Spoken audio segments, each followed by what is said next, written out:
Hello मेरे प्यारे बच्चों, क्या हाल है। आई होप आप सब बढ़िया होंगे। माय डियर स्टूडेंट्स, एक बार फिर से स्वागत है आपके अपने परिवार मनोज कोचिंग सेंटर में। जैसा कि आप सब जानते हैं मेरे प्यारे बच्चों, मैं आपको लगातार कक्षा 12 का बेटा भौतिक विज्ञान के बहुविकल्पी प्रश्नों का अध्ययन करा रहा हूँ। और मेरे प्यारे बच्चों, कल की वीडियो में हमने अर्थात वीडियो नंबर 1 पार्ट 1 में हमने कुछ चैप्टर के बहुविकल्पी प्रश्नों का अध्ययन किया था। आज की वीडियो में हम बेटा उसके अगले प्रश्नों का अध्ययन करते हैं। तो चलिए शुरू करते हैं बेटा बिना देरी किए।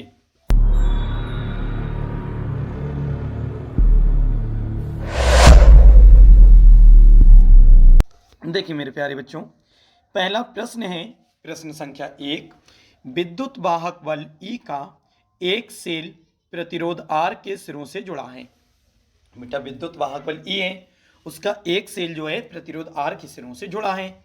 यदि सेल का टर्मिनल विभवांतर B हो तो सेल का आंतरिक प्रतिरोध क्या होगा। टर्मिनल विभवांतर B हो तो सेल का आंतरिक प्रतिरोध क्या होगा। बेटा ये 2020 में आया हुआ प्रश्न है। बेटा प्रत्येक प्रश्न किसी ना किसी वर्ष बोर्ड एग्जाम में आया है, ठीक है। तो ऑप्शन नंबर 1 है 2E-B/R। ऑप्शन बी है बेटा 2E-B R/B। ऑप्शन सी है बेटा E-B और ब्रैकेट के बाहर है R/B। और ऑप्शन डी है मेरे प्यारे बच्चों E-B R/2B। तो इसको तो आप सबने पढ़ा ही है बेटा अच्छे से। ऑप्शन नंबर सी बिल्कुल राइट जवाब हो जाएगा। जो आंतरिक प्रतिरोध का सूत्र होता है बेटा वो होता है E-B और ब्रैकेट के बाहर R/B। चलिए बेटा देखते हैं प्रश्न संख्या 2। ये तो काफ़ी सरल था। चलिए देखते हैं बेटा प्रश्न संख्या 2। देखें ये थोड़ा अच्छा प्रश्न है क्योंकि एक न्यूमेरिकल है। बेटा पेपर में आपको न्यूमेरिकल वैल्यू भी पूछी जाएगी, अर्थात न्यूमेरिकल भी आ सकता है बेटा ऑब्जेक्टिव में। क्या है देखो, एक प्राथमिक सेल का विद्युत वाहक बल 2.4 वोल्ट है। बेटा वैद्युत वाहक बल कितना है 2.4 वोल्ट। इस सेल को जब लघुपतित कर देते हैं तो 4 एम्पियर विद्युत धारा प्राप्त होती है। तो बताओ सेल का आंतरिक प्रतिरोध कितना होगा। बेटा 2014 में आया प्रश्न है।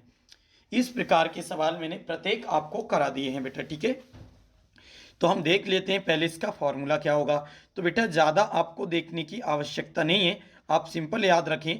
लघुपतित के लिए जो होता है वो E बराबर होता है -KIR। तो यहाँ से अगर हम बेटा अब यहाँ पर क्या कह रहे हैं आंतरिक प्रतिरोध, आंतरिक प्रतिरोध को तो स्मॉल r कहते हैं। तो ये E बराबर IR है। यहाँ से अगर हम स्मॉल r का मान निकालेंगे तो ये बेटा E/I आ जाएगा। क्या आ जाएगा E/I। तो देखो E/I आ गया बेटा। अब क्या काम किया, E की जगह E का मान रख दो। देखो 2.4 वैद्युत वाहक बल और नीचे I है तो बेटा I की जगह 4 एम्पियर रख दो। फिर इसे कट कर दो, 4 एकम 4, 4 छम 24, तो 6 आ गया। दशमलव था इसलिए दशमलव लगा दिया। तो ये ओम हो जाएगा क्योंकि ये कैसा है बेटा प्रतिरोध है। तो ऑप्शन नंबर डी आपका बिल्कुल सही जवाब हो जाएगा। चलिए मेरे प्यारे बच्चों बढ़ते हैं प्रश्न संख्या 3 की तरफ।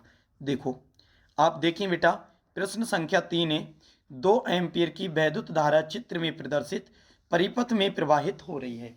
2 एम्पियर की जो है विद्युत धारा बेटा प्रवाहित हो रही है। ये देखिए 2A लिखा है, ये एम्पियर है बेटा, विद्युत धारा है I का मान। क्या का मान है बेटा I का मान है, हो रही है। विभवांतर BB-BD क्या होगा। ये 2013 में आया प्रश्न है। तो आप मुझे एक बात बताओ बेटा, ये ब्रिटिशस्टोन सेतु नहीं है। बताओ ब्रिटिशस्टोन सेतु की तरह नहीं है बेटा। ब्रिटिशस्टोन सेतु मतलब ब्रिटिशस्टोन ब्रिज की तरह, ऐसा ही तो होता है पतंग के नुमा। तो चलिए जरा देख लेते हैं इसमें करें क्या। और ब्रिटिशस्टोन सेतु में क्या होता है बेटा, ये वाला P होता है, ये वाला Q होता है और ये वाला R होता है और ये वाला S होता है। और फॉर्मूला क्या होता है P/Q बराबर R/S। तो चलिए हम उसी फार्मूले से करते हैं। देखो बच्चों उसी फार्मूले को ध्यान में रखते हुए इस सवाल को करेंगे। तो देखो संतुलित अवस्था में व्हीटस्टोन सेतु के लिए सूत्र लगाएंगे व्हीटस्टोन सेतु का P/Q बराबर R/S। तो बेटा P का मान 2 था मैंने बताया था, Q का मान है 3, R का मान है 4 और S का मान है 6। तो इसे जब हम हल करेंगे बेटा तो ये क्या आएगा 2/3। क्या आएगा बच्चों 2/3 इक्वल आएगा। आप देख सकते हैं। तो जब ये इक्वल आएगा कैसे, अब इसे कट करके देख लेंगे। 2 दूनी 4 और 2 तिया 6। तो दोनों बेटा 2/3 हो गया नहीं हो गया। तो अगर इधर का हम 2/3 में से 2/3 को घटाएंगे तो ये क्या हो गया बेटा, बताओ क्या हो गया, जीरो ही तो आएगा। तो संतुलन की अवस्था में क्या होगा बेटा B D minus B, B का मान हो जाएगा कितना 0। तो ऑप्शन 0 को हम और किस नाम से जानते हैं बेटा, तो शून्य, ऑप्शन नंबर डी। बताओ समझ में आया। चलिए अब देखते हैं बेटा प्रश्न संख्या 4। देखिए मेरे प्यारे बच्चों, प्रश्न संख्या 4 कह रहे हैं यदि संतुलित व्हीटस्टोन सेतु की प्रत्येक भुजा तथा धारी मापी का प्रतिरोध R हो तब बैटरी को जोड़ने वाले सिरों के बीच प्रतिरोध कितना होगा। बेटा बैटरी को जोड़ने वाले सिरों के बीच प्रतिरोध कितना होगा देख लेते हैं। तो करेंगे क्या, इसे हल करेंगे बेटा। क्या करेंगे, ए सी बी के बीच प्रतिरोध 2R है बेटा, इसे थोड़ा ऊपर करते हैं तब अच्छे से समझ में आएगा। देखो कह रहे हैं ए सी बी का जो प्रतिरोध है वो 2R है। ए सी बी बेटा, ए से चलो सी पर, सी से चलो बी पर। देखो ए से चलो सी पर और सी से चलो बी पर, तो ये आर और आर कितने आर हो गए बेटा 2R। फिर है ए डी बी का, तो ए से चलो डी पर, डी से चलो बी पर, ये भी कितने आर हो गए 2R हो गए। तो अब कहे क्या रहे, पूछा क्या गया है बेटा, कह रहे सिरों से जुड़ने वाले कुल प्रतिरोध कितना होगा। तो बेटा कुल प्रतिरोध कितना होगा जरा देख लेते हैं, अगले बढ़ेंगे बेटा। देखो अब इस सवाल को हम हल करने के लिए हमें लेना पड़ेगा समांतर क्रम का फॉर्मूला बेटा। तो ए बी के बीच कुल प्रतिरोध कितना होगा, तो समांतर क्रम में सूत्र क्या होता है 1/r डैश बराबर 1/2r प्लस 1/2r। ये 2r क्यों लिए गए, क्योंकि बेटा प्रतिरोध हमारे 2r और 2r ही आए थे। तो बताओ ये कितना आएगा। मैं आपसे कहता हूँ बेटा जब भी नीचे एक से हुआ करें तो एक बार लिख लिया करो और ऊपर के ऐसे जोड़ लिया करो। तो एक एक कितने हो गए बेटा 2, तो 2 से 2 कट जाएगा यानी कि 1/r बचेगा। और ये 1/r बेटा किसका मान है 1/r डैश का। उल्टा करेंगे तो r डैश बराबर आ जाएगा r, क्या आ जाएगा बेटा r डैश बराबर आ जाएगा r। तो बताओ कितना प्रतिरोध हुआ, तो आप कहेंगे r, कितना हुआ बेटा r। तो ऑप्शन नंबर कौन सा सही हो जाएगा बच्चों, तो ऑप्शन नंबर जो ए है वो इसका राइट जवाब हो जाएगा बेटा। ऑप्शन नंबर ए आर ये हो जाएगा बेटा इसका राइट जवाब। तो चलिए बढ़ते हैं प्रश्न संख्या बेटा 5 की तरफ। किसकी तरफ बेटा, प्रश्न संख्या 5 की तरफ। जरा ध्यान से देखेंगे, अच्छी तरह से बेटा समझ में आ जाएगा आपको। देखें प्रश्न संख्या 5 देखें बेटा, कह रहे हैं 5 मीटर लंबे तथा 5 ओम प्रतिरोध वाले विभव मापी के तार में 2 मिली एम्पियर की धारा प्रवाहित हो रही है। कितने मिली एम्पियर की, 2 मिली एम्पियर की। विभव मापी की विभव प्रवणता क्या होगी। बेटा ये 2010 में आया प्रश्न है। तो देखें इसे कैसे हल करेंगे, तो विभव प्रवणता के बराबर होता है I इंटू रो। यहाँ I का मान जो है बेटा वो दे ही रखा है। I का मान कितना है 2 × 10⁻³ एम्पियर। ठीक है, ये 2 मिली दे रखा है, देखो 2 मिली एम्पियर। तो मिली को किस में बदलेंगे, मिली को बदलेंगे बेटा एम्पियर में, तो 10⁻³ से गुणा करेंगे। तो 10⁻³ से गुणा करिए एम्पियर बन गया। अब क्या कह रहे हैं बेटा, तार की एकांक लंबाई का प्रतिरोध जो रो है वो है बेटा 5/5। ये होता है बेटा 5 बटे कितना है 5 है, क्योंकि मीटर कितना दे रखा है बेटा, देखो 5 मीटर है 5 ओम। तो 5/5, क्योंकि रो का सूत्र क्या होता है R/L। क्या होता है बेटा R/L। तो हम जब ये सूत्र लगाएंगे बेटा तो R की जगह रखेंगे 5। देखो 5 ओम है तो R की जगह भी 5 रख दिए, और L 5 मीटर, इसकी जगह भी 5। तो 5 से 5 काट देंगे, कितना आ जाएगा बेटा 1 ओम प्रति मीटर। तो K का मान कैसे निकलेगा, K का मान मेरे प्यारे बच्चों I इंटू रो से निकलेगा। तो I की जगह I का मान रखा और रो की जगह रो का। तो जब 2 + 10⁻³ की मल्टीप्लाई बेटा 1 से होगी तो यही तो रहेगा। बताओ, तो यही आपका आंसर बन जाएगा। यानी ऑप्शन नंबर जो है बेटा वो ए वाला बिल्कुल ठीक हो जाएगा, 2 × 10⁻³ वोल्ट बटे मीटर। चलिए बढ़ते हैं बेटा प्रश्न संख्या 6 की तरफ। देखो बच्चों प्रश्न संख्या 6 क्या कह रहा है देखते हैं। कह रहे हैं विभव मापी के प्रयोग में 2 सेलों के वैद्युत वाहक बल E1 तथा E2 हैं। इन्हें श्रेणी क्रम में जोड़कर विभव मापी के तार पर अविक्षेप बिंदु 58 सेमी पर प्राप्त होता है।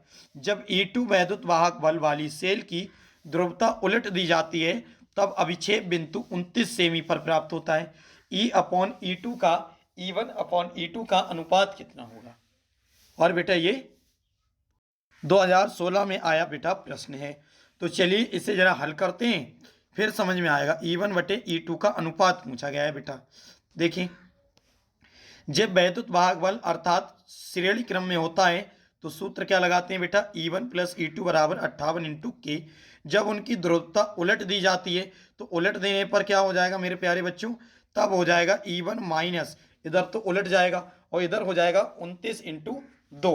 क्या हो जाएगा बेटा, 29 इंटू 2 यानी आधा हो जाएगा। क्या हो जाएगा बेटा, आधा हो जाएगा। देखो 58 के आधे कितने होते हैं, 29। और वैसे यहाँ पर 29 दे भी रखा है, ये भी याद रखें, 29 सेमी प्राप्त होती है यानी 29 हो जाता है। तो बेटा जब ये 29 हो जाता है मेरे प्यारे बच्चों, तो ये समीकरण 1 हो गई, ये समीकरण 2।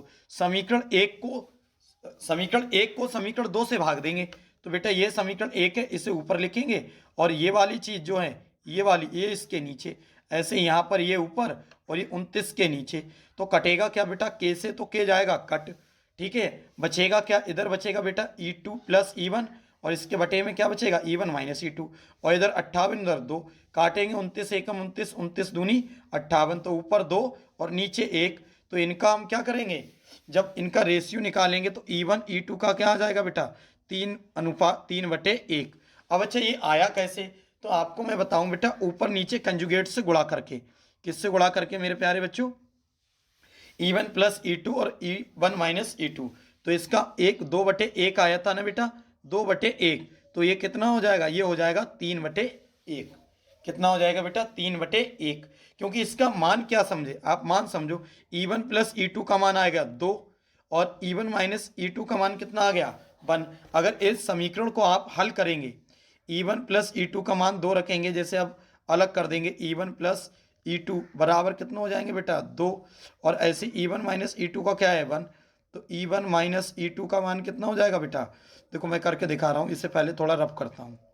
यहाँ तक तो आ गया होगा बेटा समझ में, यहाँ तक तो कोई दिक्कत होगी नहीं। कहाँ तक, यहाँ तक। ये कैसे आया, तो ये क्या हो गया बेटा, E1 प्लस E2 का मान हो गया 2। E1 प्लस E2 का मान कितना हो गया, 2। और E1 माइनस E1 का कितना हो गया, 1। तो इन समीकरण को जब हम जोड़ेंगे, अलग अलग लिखेंगे, तो E1 से E2 कट जाएगा, ये कितना हो जाएगा बेटा, ये इधर हो जाएगा 2 और 1 3, ऐसे करके जोड़ेंगे, E1 प्लस E2, ठीक है। E1 प्लस E2 बराबर कितना हो जाएगा बेटा, 2। और इधर क्या हो जाएगा, E1 माइनस E2 बराबर क्या हो जाएगा, 1। हल करेंगे, ये तो गया कट, E1 E2 क्या हो जाएगा, 2E1। और इधर क्या हो जाएगा बेटा, 2 और 1 3। तो जब E1 का मान हम यहाँ से निकालेंगे बच्चों, तो ये 3 के बटे में क्या आ जाएंगे, 2। क्या आ जाएंगे बेटा, 2 आ जाएंगे। तो ये काय का मान मिलेगा तुम्हें, E1 का। तो E1 का मान मिलेगा 3/2। कितना मिलेगा बेटा, 3/2। तो जब E1 का मान बेटा 3/2 आपको मिल जाएगा, उसके बाद में आप क्या करेंगे, E2 का निकालेंगे। किसका निकालेंगे बेटा, E2 का। और E2 का कैसे रख निकलेगा, इसी में रखकर, ये समीकरण जो मानी इसमें E2 रख देना, तो E2 का निकल आएगा। फिर E1 का मान हमें निकालना का है बेटा, हमें निकालना है मेरे प्यारे बच्चों, इसका मान निकालना है। किसका निकालना है, E1 अपॉन E2 का। E1 का मान ऊपर रखना, E2 का नीचे।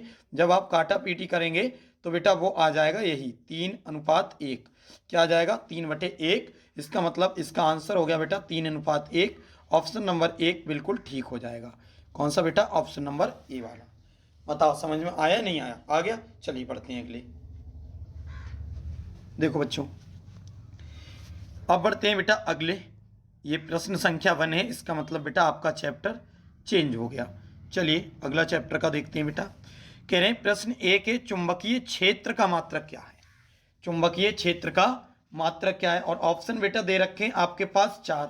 और सवाल ये कौन से साल आया है बेटा, तो आप कहेंगे ये आया है 2016 में। कब आया है मेरे प्यारे बच्चों, तो आया है बेटा 2016 में। ऑप्शन ए है वेबर प्रति मीटर स्क्वायर, वेबर प्रति मीटर, वेबर इंटू मीटर और वेबर। तो इसका सही जवाब बेटा चुंबकीय क्षेत्र का ऑप्शन नंबर ए हो जाएगा, वेबर प्रति मीटर स्क्वायर। चलिए बढ़ते हैं प्रश्न संख्या 2, जो 2015 में आया प्रश्न है बेटा। क्या है, एक चुंबकीय क्षेत्र उत्पन्न किया जा सकता है किसमें, ऑप्शन ए के केवल गतिमान आवेश द्वारा, बी ए बेटा केवल बदलते वैद्युत क्षेत्र के द्वारा, सी ए तथा बी दोनों, और डी उपरोक्त में से कोई नहीं। तो इसका सही जवाब बेटा ऑप्शन नंबर ए हो जाएगा, केवल गतिमान आवेश द्वारा। ठीक है, चलिए मेरे प्यारे बच्चों अगला देखते हैं। प्रश्न संख्या 3 बेटा, जब जब चैप्टर चेंज होगा तब तब आपका जो है शुरू से हो जाया करेंगे प्रश्न। ठीक है, प्रश्न संख्या 3 देखते हैं। एक हीलियम नाविक 0.8 मीटर त्रिज्या के में प्रति सेकंड 1 चक्कर लगाता है, वृत्त के केंद्र पर उत्पन्न चुंबकीय क्षेत्र क्या होगा। ये बेटा 2000 जो है आपका 15 में आया हुआ प्रश्न है। तो चलिए देख लेते हैं क्या होगा। तो इसके लिए हमें चलना पड़ेगा बेटा सूत्र की तरफ। तो वृत्त के केंद्र पर चुंबकीय क्षेत्र का सूत्र क्या हो जाएगा, बी बराबर mu not I upon 2r, और आई क्या होता है बेटा, क्यू अपॉन टी होता है ये, और इसे हम 2e अपॉन टी भी लिख सकते हैं। चलिए थोड़ा अगले बढ़ते हैं और इसे समझते हैं अच्छे से मेरे प्यारे बच्चों। देखें तो क्या बेटा, चूंकि हीलियम के नाभिक पर 2e आवेश होता है, इसीलिए अभी बताया था I बराबर क्या होता है बेटा, Q अपॉन टी होता है, लेकिन Q की जगह क्या रख देंगे, 2e रख देंगे। Q की जगह क्या रख देंगे बेटा, 2e रख देंगे। तो I बराबर क्या हो जाएगा, 2e अपॉन टी। अब सूत्र में लगाएंगे तो V बराबर म्यू ऐसा ही रखा बेटा, और ये मान रख दिया आपका किसका, इलेक्ट्रॉन का, E का, 2 से मल्टीप्लाई कर दी अपॉन टी। तो ये टी समय दे रखा है। जब इसे बेटा हम 2 से, जैसे अब इसे हम हल करेंगे तो ऐसे कर सकते हैं, 2 से 2 कट गया बेटा, पॉइंट से पॉइंट हटा, और 8 दूनी 16, तो 2 ये आ गए बेटा, घात ये आ गई, और म्यू ये आ गया, और क्या हो गया, न्यूटन बटे एम्पियर इंटू मीटर। तो आंसर आया 2 गुणा 10 की घात -19 म्यू। तो बताओ सही जवाब कौन सा है बेटा, सही जवाब है ऑप्शन नंबर सी, 2 गुणा 10 की घात -19 म्यू। चलिए देखते हैं मेरे प्यारे बच्चों प्रश्न संख्या 4।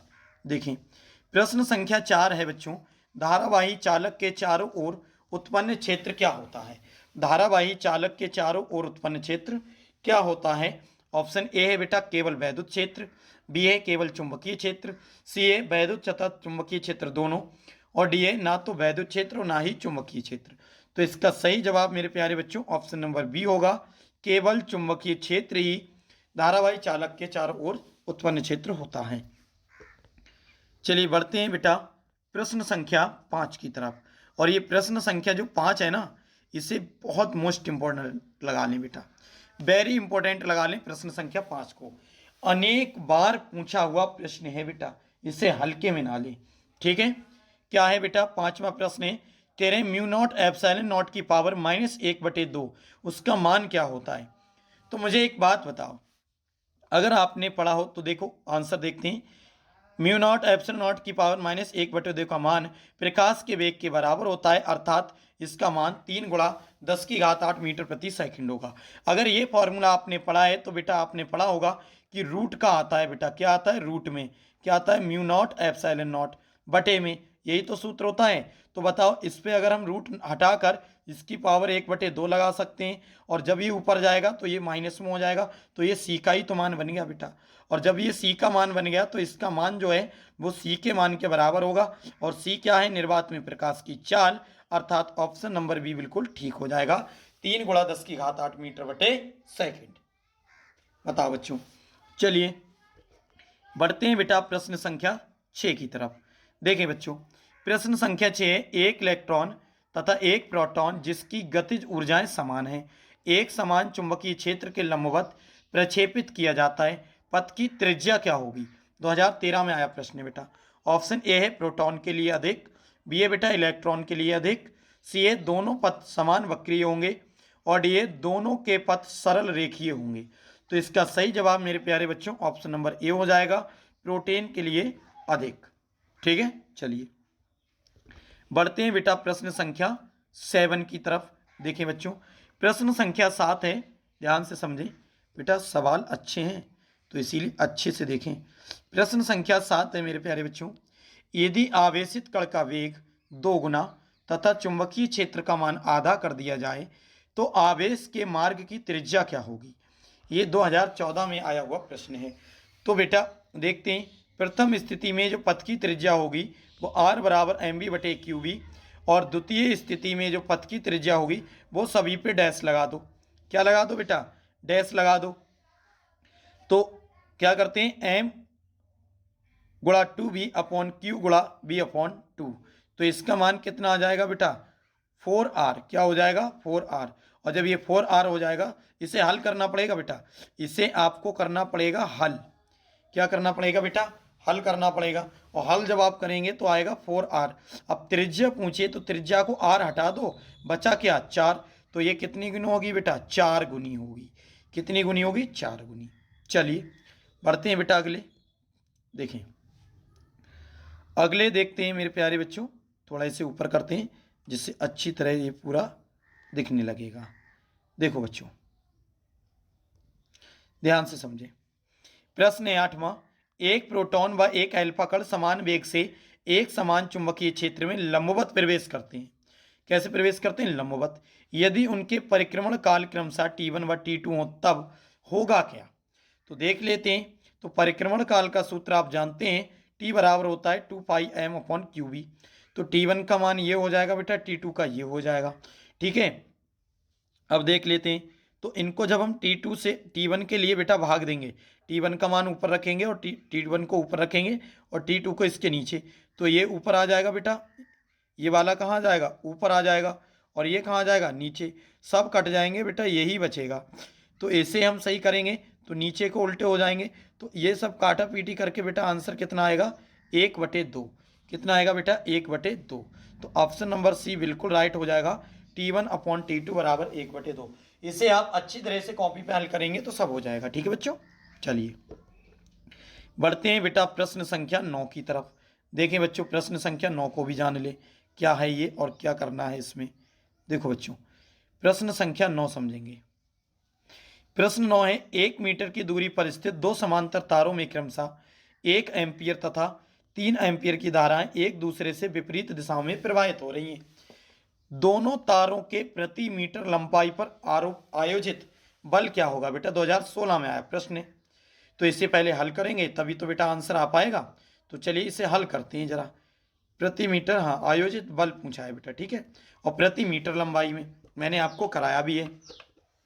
तो प्रति एकांक लंबाई पर आयोजित बल का सूत्र यही होता है, मैंने कई बार बताया था बेटा, L/, में आ जाएगा। तो आप देखें ये रख दिया बेटा μ0/2π का मान, और I का और I3 का भी, I और I2 का भी रख दिया अपॉन R का। जब इसे हल करेंगे बेटा 1 से 1 कट गया, तो 3 की गुणा 2 से होगी तो 3 दूनी 6, 10⁻⁻7 ऐसे, और न्यूटन बटे मीटर, क्योंकि F है ऊपर तो इसका मात्रक न्यूटन, नीचे L है तो मीटर। तो 6 × 10⁻⁻7 हो जाएगा, यानी ऑप्शन नंबर सी बिल्कुल राइट जवाब हो जाएगा। ठीक है बच्चों, चलिए बढ़ते हैं बेटा प्रश्न संख्या 10 की तरफ। देखें बच्चों प्रश्न संख्या 10 है, चुंबकीय क्षेत्र बी में वेग v से गतिमान आवेश q के एक कण पर लगने वाला बल F है, क्या होगा बेटा? तो ऑप्शन ए दे रखा है, बी दे रखा है, सी दे रखा है, डी दे रखा है। पहला ऑप्शन है बेटा Q/B/V, ऑप्शन नंबर बी है बेटा V/V/Q, सी है Q और ब्रैकेट में B × V, और डी है बेटा B × Q × V। तो इसका राइट जवाब बेटा ऑप्शन नंबर सी हो जाएगा। क्या हो जाएगा? बल का सूत्र F बराबर QVB होता है नहीं, F बराबर Q और B × V। चलिए बढ़ते हैं बेटा प्रश्न संख्या 11 की तरफ मेरे प्यारे बच्चों। देखें प्रश्न संख्या 11 देखेंगे तो बेटा प्रश्न 11 है, चुंबकीय क्षेत्र V के लंबवत B वेग से चलने वाले आवेश Q पर लगने वाले बल F का मान कितना होगा? ये बेटा 2017 में आया हुआ प्रश्न है।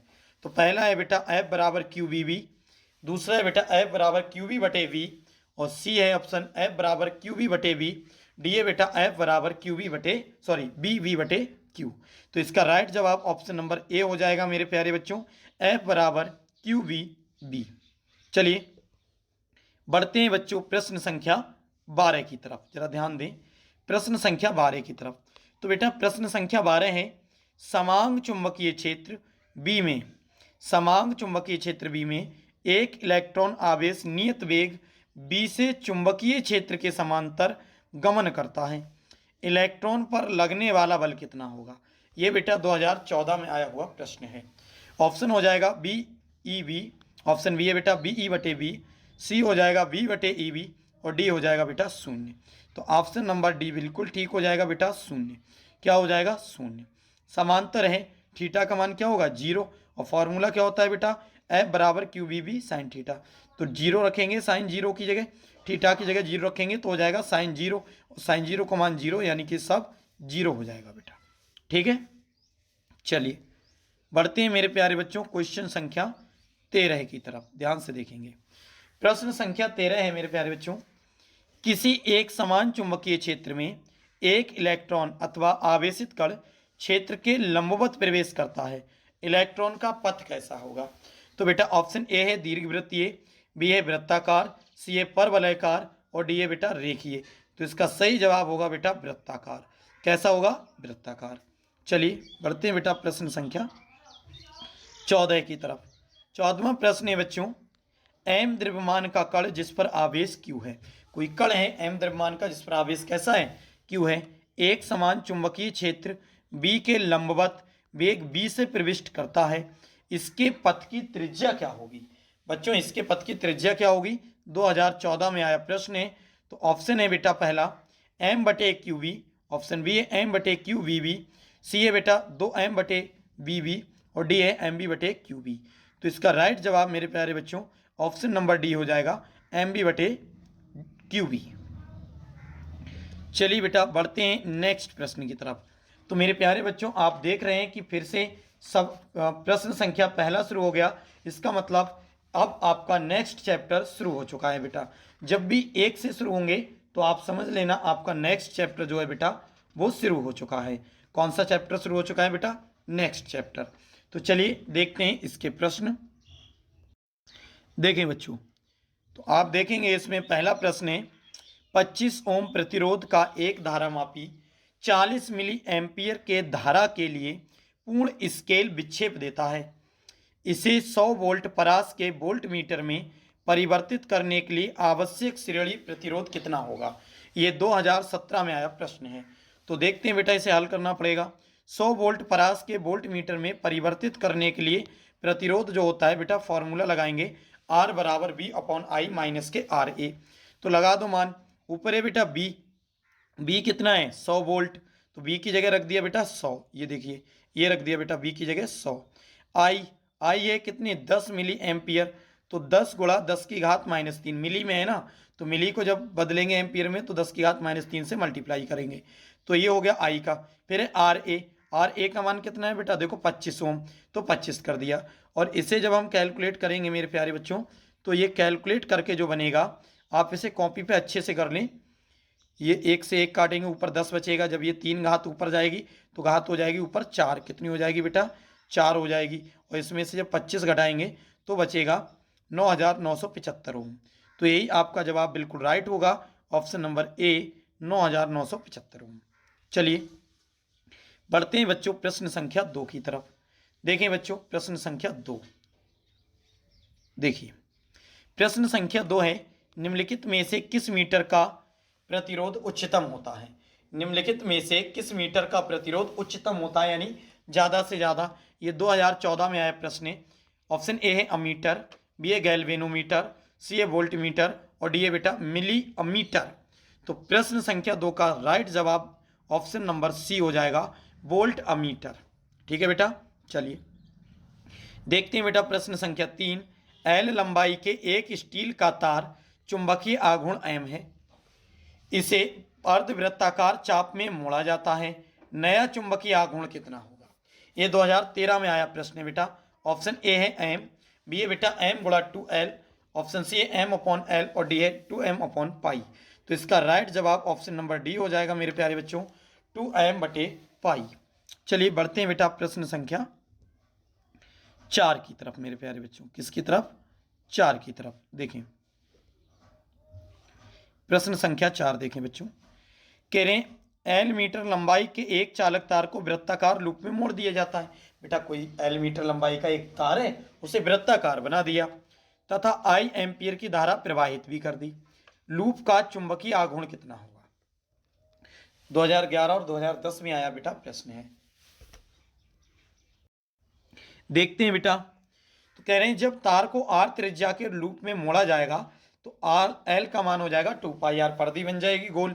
पर्दी का चुंबकीय आघूर्ण एम बराबर होता है आई इंटू ए। ठीक है, तो इसे हम लिख सकते हैं आई और पाई आर स्क्वायर। क्यों?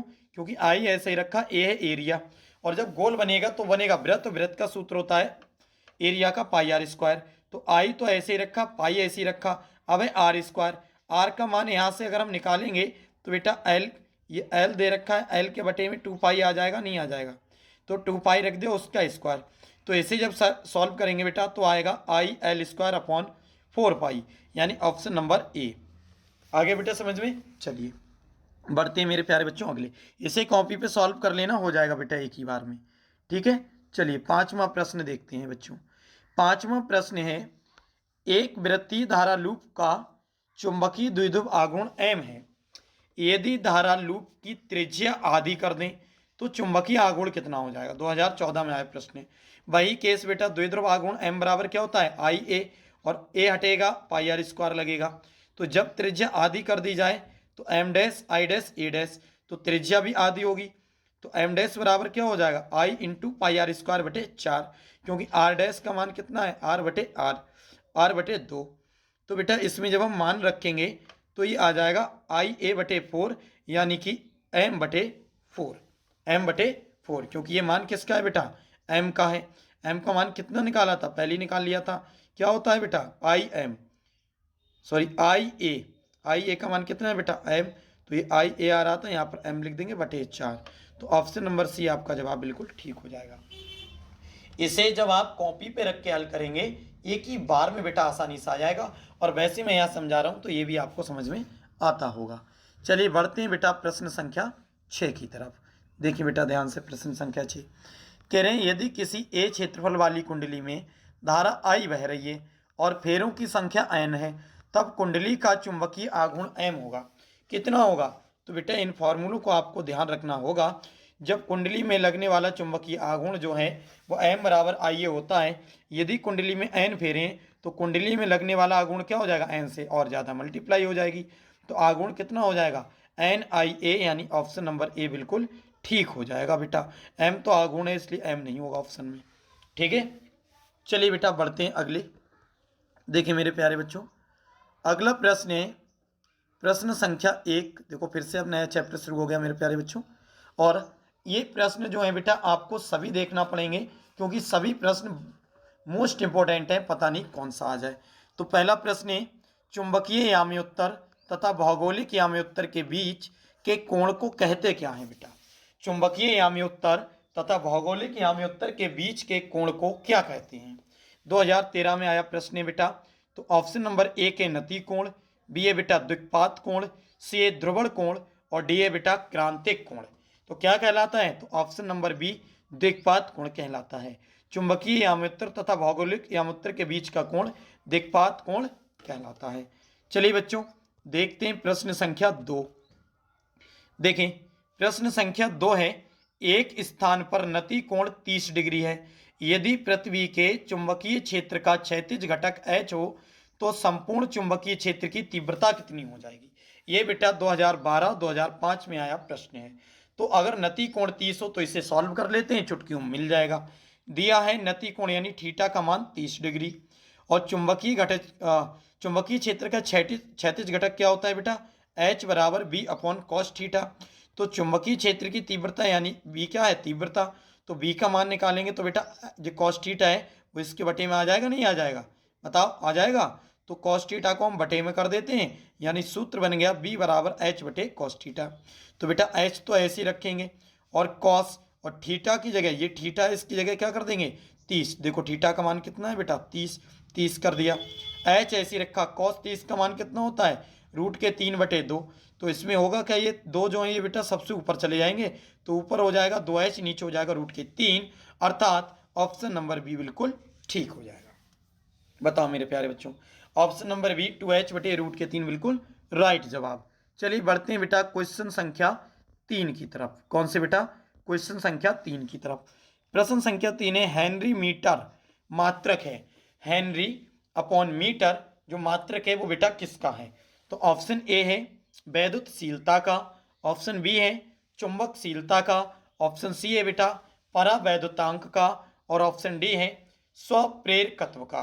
बेटा वैद्युतशीलता का, चुंबकशीलता का, परावैद्युतांक का, स्वप्रेरकत्व का। तो बताओ हेनरी अपॉन मीटर किसका मात्रक है। तो ऑप्शन नंबर बी है बेटा चुंबकशीलता का। किसका, चुंबकशीलता का। ठीक है बेटा, तो चलिए मेरे प्यारे बच्चों आज की वीडियो में रखते हैं बस इतना ही। मिलते हैं किसी नेक्स्ट वीडियो में। अगर वीडियो बेटा पसंद आई हो तो इस वीडियो को आप लाइक कर दें, चैनल सब्सक्राइब नहीं किया है तो उसे सब्सक्राइब कर दें, और मेहनत से करें क्योंकि कोई भी टाइम बचा नहीं है ज़्यादा। मिलते हैं बेटा किसी नेक्स्ट वीडियो में, तब तक के लिए थैंक्स फॉर वॉचिंग। जय हिंद, जय भारत।